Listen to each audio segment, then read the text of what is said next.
would you prefer? To be delusional and get supported, or to be intelligent and be alone? Unfortunately for me, it was never a choice. That's why these days, I'm looking at people who are seeking attention by garbling words of others. Let's watch it all together and I'll explain. This is going to be a very controversial video because this video is directed directly at Mason Francis Cook-Dejean. I don't understand. Does he actually address that to the perfume house or to the person?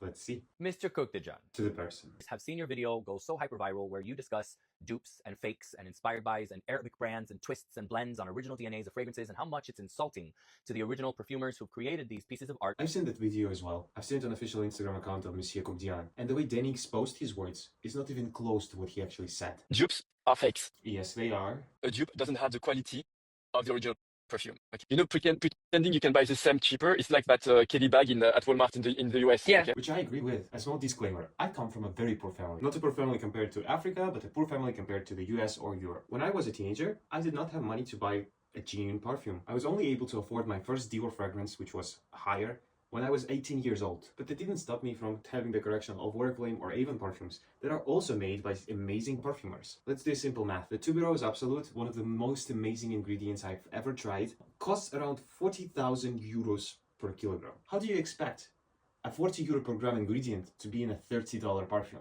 You understand that after like 2 or 5 minutes, the perfume dies and fades. I can assure you that it's impossible to provide the same perfume at the same price of liquid, of what is inside.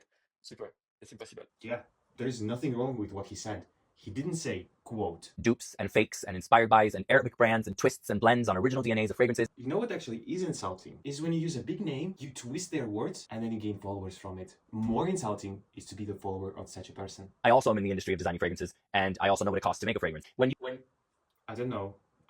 I don't know. I come through his TikTok, the only thing he does is review fragrances and does makeup. I don't know. He doesn't do anything else. He would probably even won't be able to distinguish an Ambroxan from Galaxorted. you stand on your high horse, insulting brands that are absolutely changing the face of what the fragrance world is, that's where I start to take it personal. No.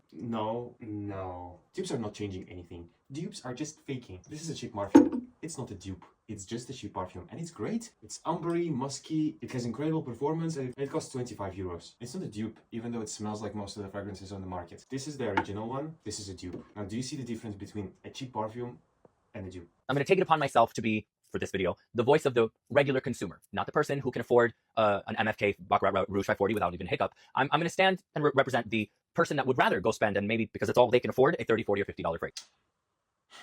Please, don't represent my opinion. I cannot afford Baccarat Rouge 540, but I would love to. If I want a Baccarat Rouge, I would go and buy it in a smaller size from a reseller. If I have $50 for a perfume, I would choose a perfume that costs $50. I would not choose a copy of Baccarat Rouge. If you want